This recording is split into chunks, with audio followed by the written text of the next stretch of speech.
Hi guys, and welcome to today's podcast where I'm joined by Mr. Glen Ingram, who's based in California. Is that right? We're actually based in Las Vegas, Nevada, with an office over in California. Oh man, that's even worse.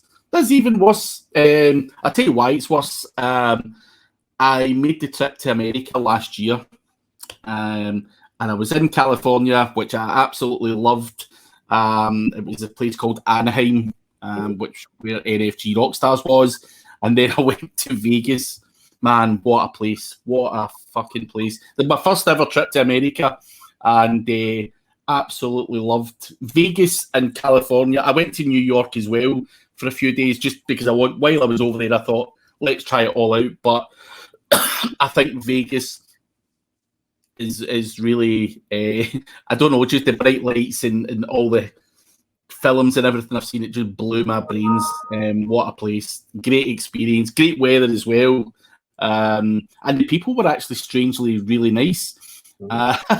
Very, very nice people as well. So I was hoping you were in California and not Vegas. I get jealous when people say they're in Vegas. But anyway, enough about that. You're in Vegas. So for anyone who hasn't heard of you, Glen, just give us a bit of background in terms of how long you've been in the industry and a bit about what you do. Sure. Well, I started about 20 years ago. I took a job with one of those good old phone books. So I was a phone book salesman starting back in the early 2000s. And it didn't take long to migrate towards the digital side when they started doing that because, you know, putting squares on a piece of paper wasn't very exciting and customers didn't care about it too much.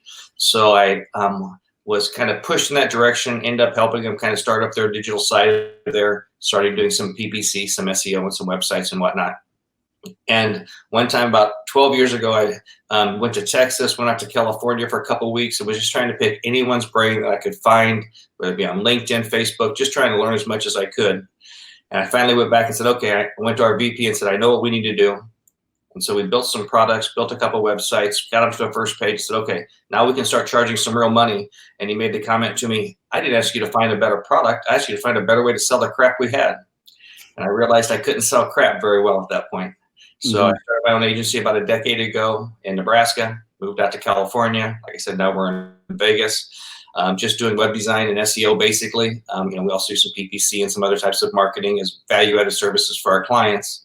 But just been a basically digital agency for a long time, working with about any type of business out there. I really don't care what type of business the people are. I care about the type of person the business owner is. If they're a good person, we'll find a way to help them. Yeah. A couple of years ago, we went down the accessibility route. So I had two attorneys contact me within, it seemed like a week or two, and then a friend of mine contacted me a couple of weeks later about all the people in California or all the businesses that were being sued because their websites didn't work for blind people. And my first response was, I have to make a visual medium work for someone that doesn't see. Then I remembered, yeah, we're in California. Yeah, so businesses started being sued out there. So we kind of went down the rabbit's hole to learn more and more about accessibility. And then actually this year I was actually certified by an international company as a specialist in accessibility. So it's just kind of one of the niches we're trying to do to try and help everybody understand that, you know, we don't think about it when we can see good, when we can hear good and stuff like that. But a lot of people out there can't. According to the World Health Organization or the CDC, about 20% of the people have one form of a long-term disability or another, besides short-term or environmental disability. So just trying to make sure the internet works good for everybody.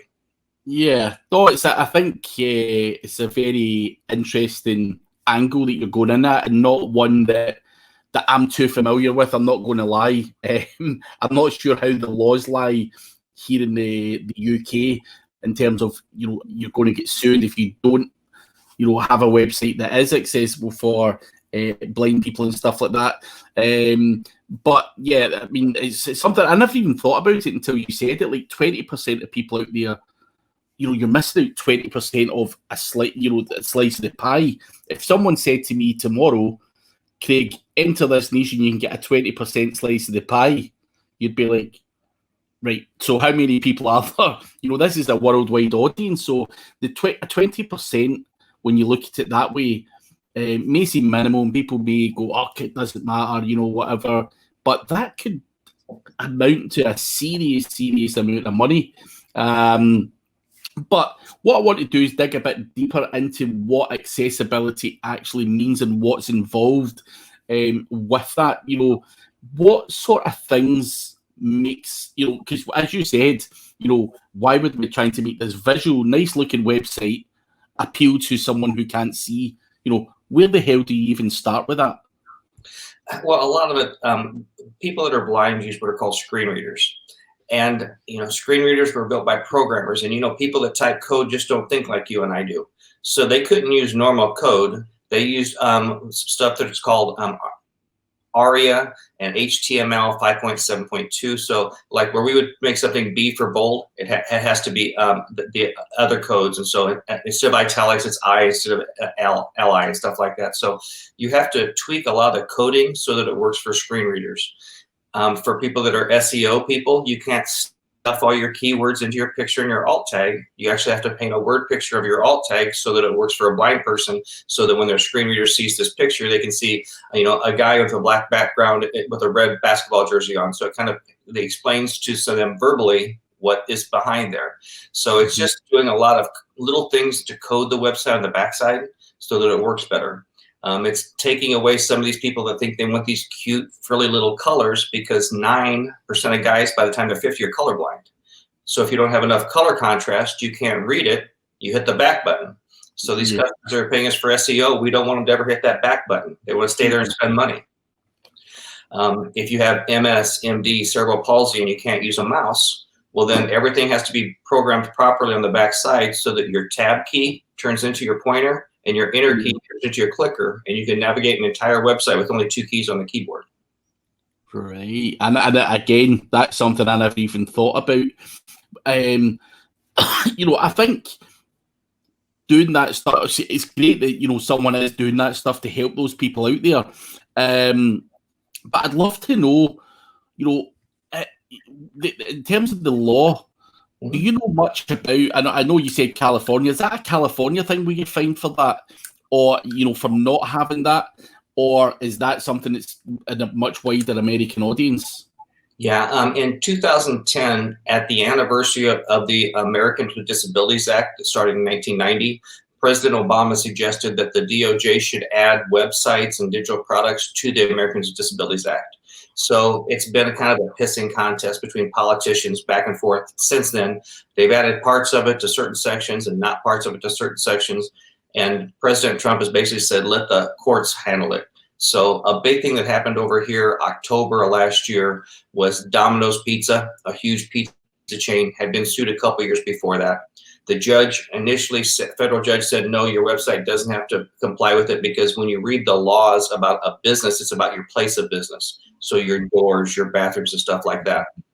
Well, the blind person appealed that to the federal appeals court, and the federal appeals court said, no, a website is an extension of your business or acts in lieu of it if you don't have one. And in October of last year, the Supreme Court refused to hear the case, agreeing with the opinion from the appellate court. So where we're seeing like 2,000 or 3,000 federal cases a year. There's a law firm out of Chicago that kind of has been following us and studying it ever since it began. And they said this year between state and federal, there's going to be 100,000 businesses in the U.S. sued. And when they did this back in 2010, it was about 11 or 12. The United Nations actually signed a bill, and 121 nations across the world agreed with it. So yeah, you have rules there. As far as how punitive they are, I'm not sure. It's EN 319 or something like that is over by you. Bloody hell. That's some pretty strong laws and stuff like that are in place. But what does a website that's designed very well for accessibility and stuff like that look like? Does it look any different from a normal website, or? A lot of little things. Your color contrast is better, so sometimes your colors are a little bit different compared to like a customer's logo. You get rid of some stupid things that marketers do, so like buttons don't say click here, learn more, and stuff like that. Because the way screen readers are built, they're built to kind of peruse titles, peruse sections and stuff like that. So if all your buttons say learn more, learn more, learn more, when you can't read, you're depending on your ear and what it says to do it. So it has to be, find out more about search engine optimization, learn more about plumbing in Sacramento and stuff like that. So you have to kind of, again, think about somebody that can't see as you're programming the stuff, whether you're programming the front side of the button or the back side of the button, so that it works for different people. So, and I've got another question, and excuse my ignorance if this is absolutely horrendous, but you're doing all of these kind of changes to our website. Is that not going to have an impact in the SEO? Like, it surely got to. What's beautiful about this is everything that goes into WCAG. They're the Worldwide Consortium is the one that came up with these rules. So we've been following those for SEO guidelines for years. They follow web accessibility standards for SEO. Website accessibility follows website standards. So if you've been paying attention to them over the years, it's a fairly easy transition. I think that's why it was easy for us to do it, because I traveled around the country last year talking to WordCamps and meetups and stuff like that, trying to get developers to understand this. And for people that weren't doing SEO or following web standards to do this stuff, it's a huge mind change and just really screws them up. If you understand those things and those were your fundamentals for building a website for SEO, then it's easier to make the conversion. Bloody hell. So say someone comes to you and they've got like a 100-page WordPress website, some blogger or something like me who's maybe got some tutorials and stuff. You know, is there, like, what's the process like? Is there an audit tool that you stick it through and it comes back saying this is a mess, that's a mess, change this, change that? Or is this all manual work? Yeah, most of it's manual. There are some assessment tools out there that each have kind of strengths and weaknesses. You have 11 primary aspects of accessibility that the tools can test some of them, but where most people screw up is they don't understand that you have to test it manually, either by yourself or by somebody that has a disability. What most people in the industry do is they're going to try and shove audits down people's throats to say, oh, we need to find out everything that's wrong with your website before we can tell you how much to fix it. So like your 100-page website, you're probably looking at $12,000 to $15,000 for an audit. Mm-hmm. And then they'll give a report to you and say, we'll talk to you for about 30 minutes to an hour and answer any questions you have once you've gone through this audit. And if you don't have any experience in it, what I found when we started doing this a couple of years ago was 70% of the time, the owner of the company would come back to me pissed off and say, we can't figure this out. How much to fix it? Okay, if you want me to fix your site, then it's probably about 1.2 times whatever my audit was. And so I kept seeing business owners getting madder and madder at this system. So I finally started telling them, you know what, here's the reality. We've made so many of those that your 100-page website might take us 3 or 4 more hours to build the entire thing right than if it was one we were building before we did accessibility. So I was telling them, you know what, if your arm's broken and the bone's sticking out through your skin, do you really need an x-ray?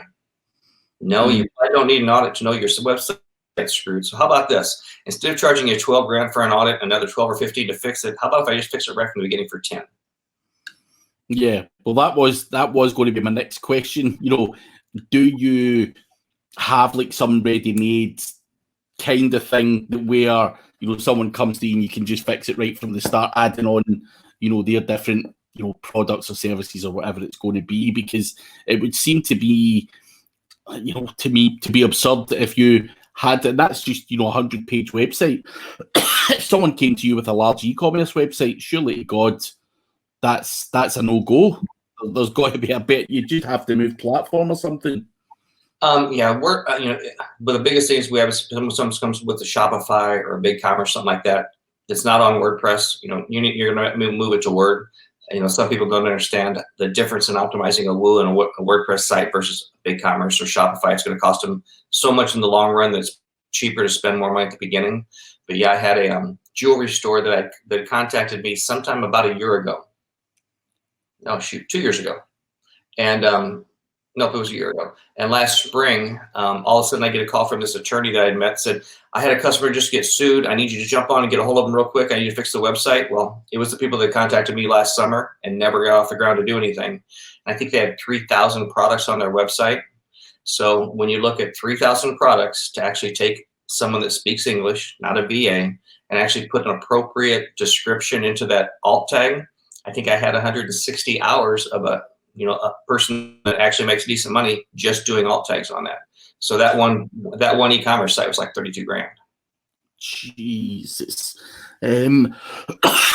But are there options if a new business, so a guy's coming out, starting up a new business, are there like off-the-shelf platforms where you can get a website that is ready for this type of thing? No. Nothing at the moment. No, for someone like that, if they don't need something that's custom, we have some themes that we've already built up. So we have 4 different layouts that we can put in any type of industry. Give us your pictures, give us your content, and those we can do for about half the price of what you do a custom site to get them started, so they can do something out of the box. And if you're in the U.S., the nice thing about this is for small businesses, less than 30 employees or less than $1 million in revenue, there are federal tax credits that pay for half of all their website accessibility, maintenance, and building. So at least Uncle Sam's paying for half of it for them. Tell me this, and you again don't have to answer this if you don't want to, but wouldn't there be quite a lot of money, finding a niche finding niche websites for blind people, and you just have that whole process and everything set up? You must make a shit ton of money, surely, even if it's blind people buy everyday products anyway, but surely that is a niche within itself. Are you finding that a lot of SEOs are jumping into this, or are people just like scared because there's so much work involved in at the start to jump into such a niche? The biggest thing I've seen with SEOs is they're trying to take shortcuts. I know it's hard to believe that an SEO would want to take a shortcut and not do something right in the long way. There are some things out there that they're calling them plugins. Basically what they do, it's an overlay of code. So you put a few lines of code over the header of the footer, and they're saying, we fixed it, now it works for everybody. And there are a few different marketers out there and that we all know that are pushing the heck out of some of this stuff. And I love the fact that they're pushing these products, because every month I'm getting called from customers that have those products on their website that just got sued, and now they're paying us to do it right. Yeah, no, it's I think for me, as you'll have the same thought process as well as an SEO guy in general. You're always just looking for something that's relatively easy where you can make a shit ton of money. But with all of that other stuff, you're just like, oh, to hell with that. Especially if you're getting your ass sued for it. But I think, I'm not obviously going to condone anyone pushing plugins out, but it's the same all the time. Plugins just cover up things and never really work effectively. I think you're right in what you say. Get the job done properly, because you're going to sit there and clean up. For people who have probably spent a fortune. The thing is, people are probably paying the same price to them using a plugin than it would be to you to do it properly as well, because they just don't know that plugins are being used. Yeah, there's one company out there that's advertising their butts off that's saying for $450 a year, they'll fix everything. Well, you've been doing this for a minute. Have you ever seen a plugin you could put on a website that has smart enough artificial intelligence that it could take every picture, interpret it, and explain exactly what it's looking at? Not to my knowledge. Could it look at your background there with the different shades of black and know where that red and white hits it? Is there enough color contrast? Does it need to either change the color of your shirt or the color of your background? I would, nah. No, that's why when you really think about it, and I talk to different SEOs about this, well, I got this plugin, it's working great. I'm like, really? How would it do this? How would it do that? When it's here talking and it's watching a video on there, does it know how to go ahead and transcribe the video and make it do closed captioning for someone that can't hear very well? And you get no. Well, then your plugin doesn't work very damn well. So obviously the government have rolled out, these kind of rules and regulations. Is there funding available for businesses to become compliant?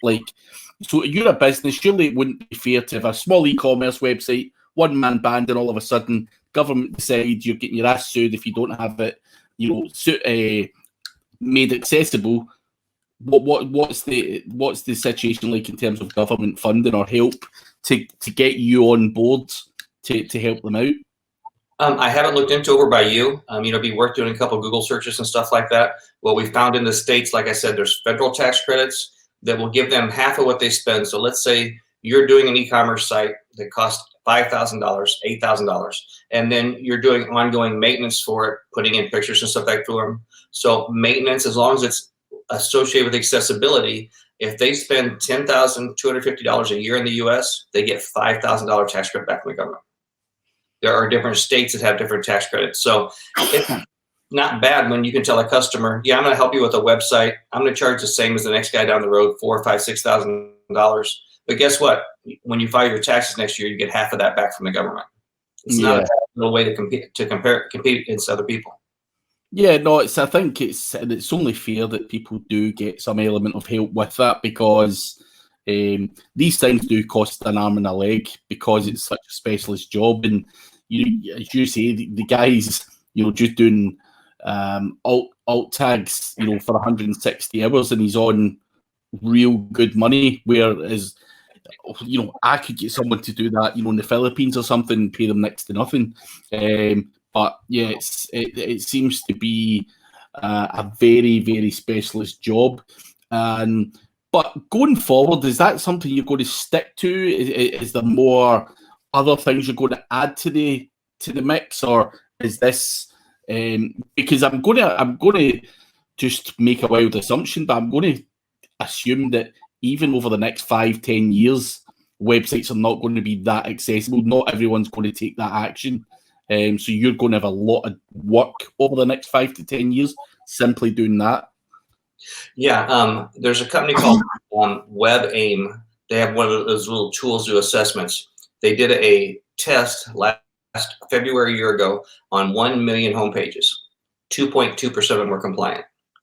They did the test again last August. 2.8% were compliant. I think there's going to be a little bit of work, since there's like 13 billion websites on the internet, for people that actually do this stuff.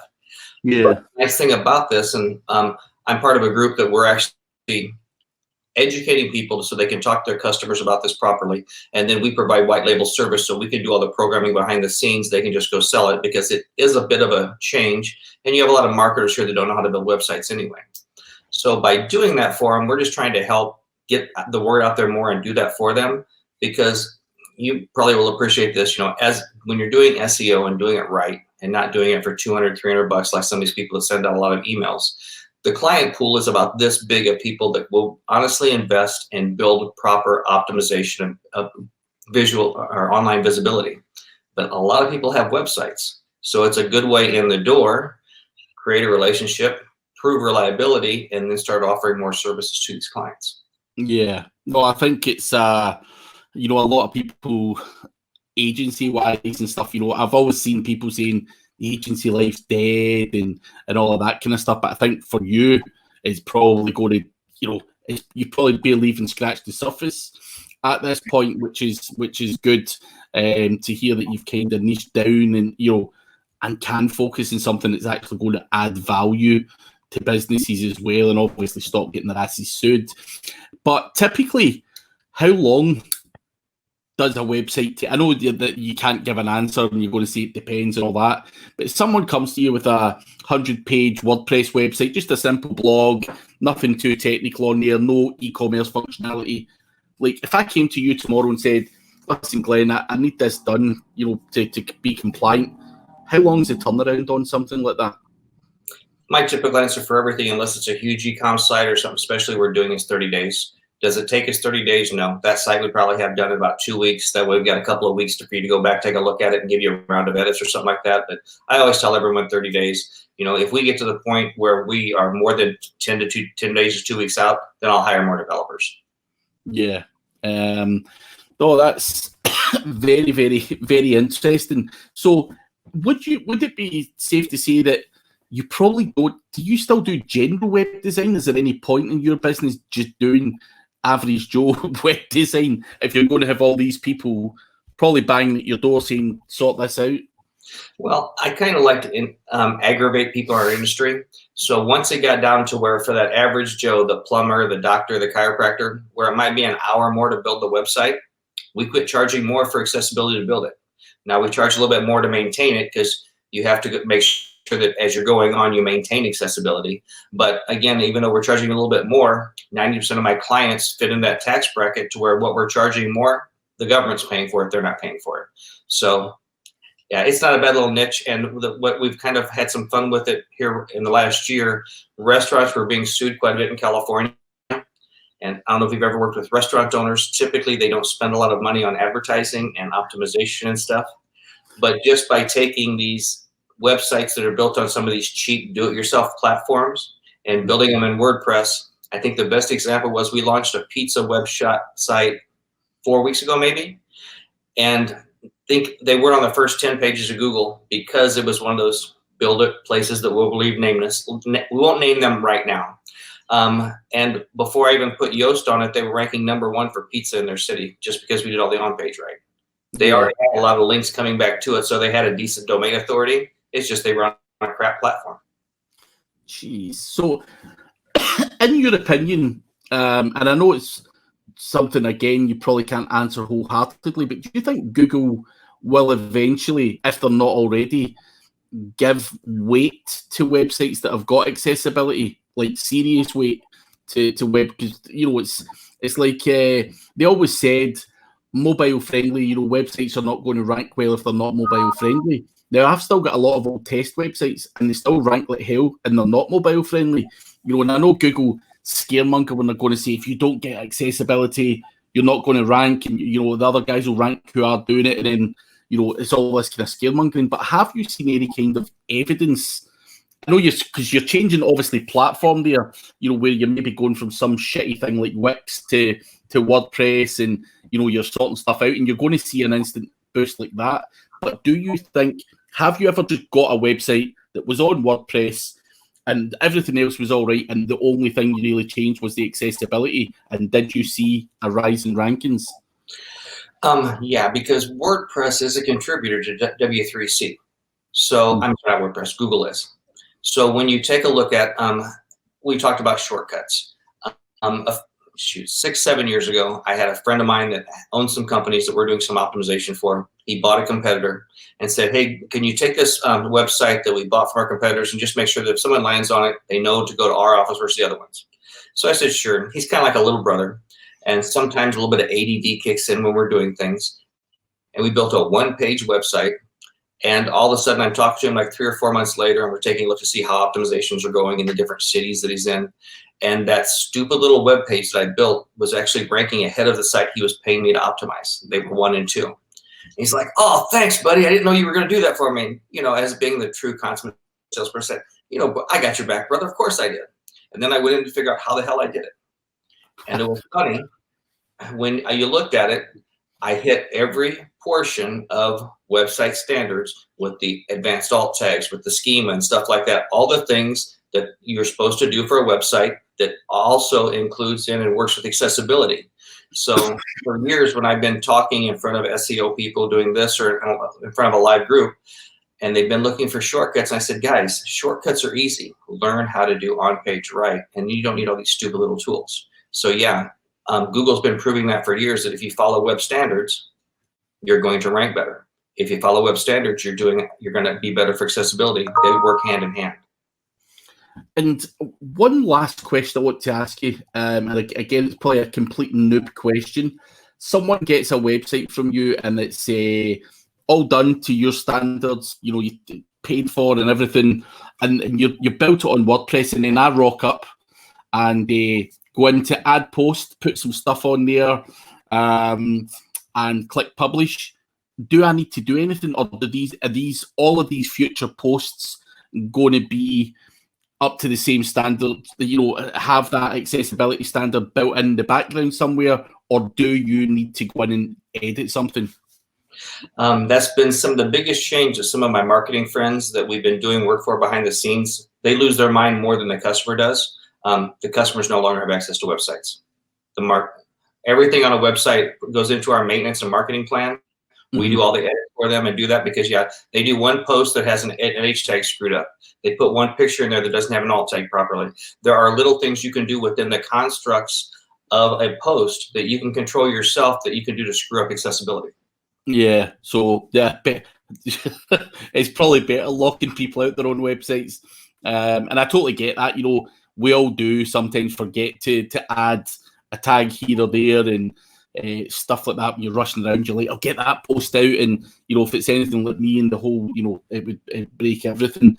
But it does sound like a lot of hard work.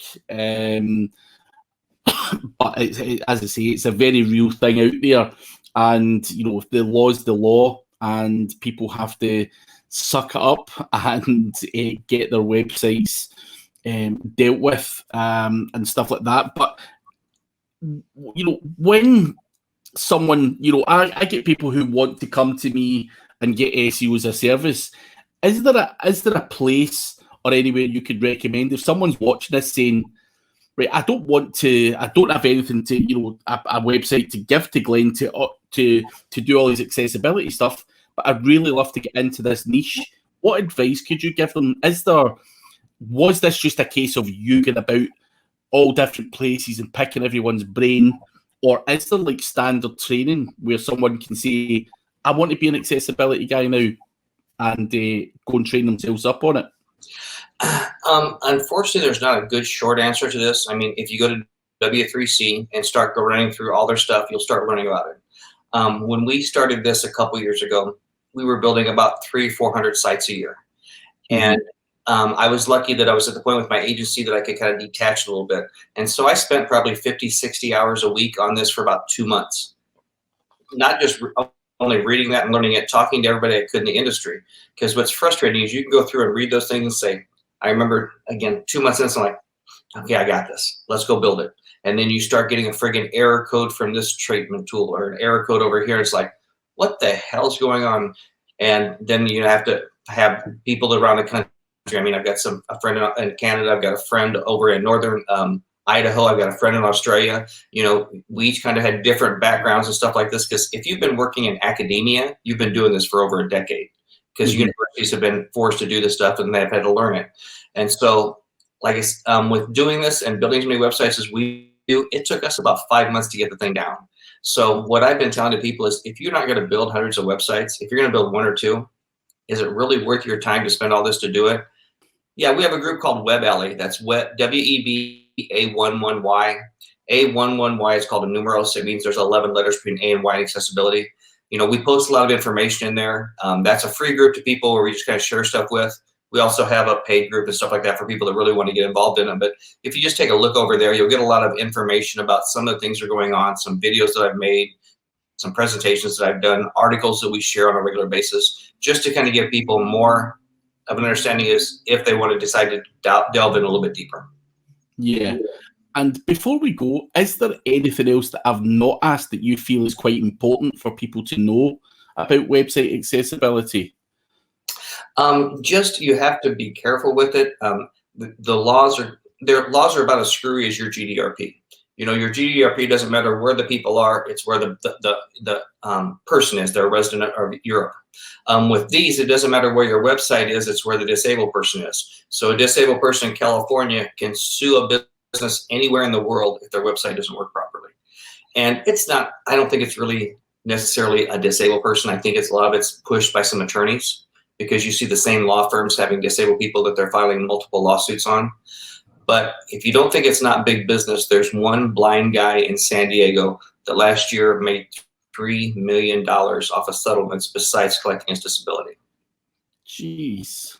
2 years ago, there was a woman in a wheelchair out of Arizona that sued hotels if she found a pool or a photo of a pool and there wasn't a lift to help her in and out. From the cases we could trace, she made $13 million that year.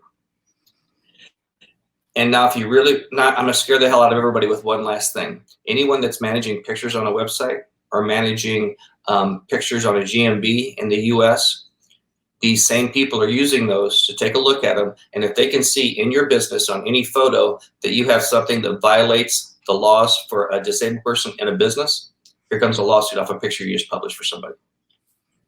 Oh, the laws are a pain in the ass. Yep. But yeah, no, that's all very interesting stuff. I had no idea that it was, that enforced as such. I'll need to do some research and see what the how the land lies in the UK. But no, I do appreciate your time, Glen, for coming on and sharing some of those valuable tips about that. Now, if anyone is listening and want to get a hold of you, ask questions, maybe use you to white label this stuff, where is the best place to get a hold of you? They can either go to my personal site, which is websearchpros.com. If they're looking for the white label, that's Web Alley, like we talked about, weba11y.net. and that's where we do white labeling, coaching, and assisting with them, and help them with a lot of their business as well from a kind of a partner standpoint. No, that's very, very good stuff. I will make sure that those links are below the video when this goes live as well. And thank you very much, Glen. It's been a pleasure to have you on and give us some important insights to all of that good stuff. And hopefully we'll be able to catch up at an event in America some point as well and have a beer. You know what? I drink stuff all day long. It may as well have a hop or two in it. No worries. Cheers. All right. Thanks for having me on, buddy.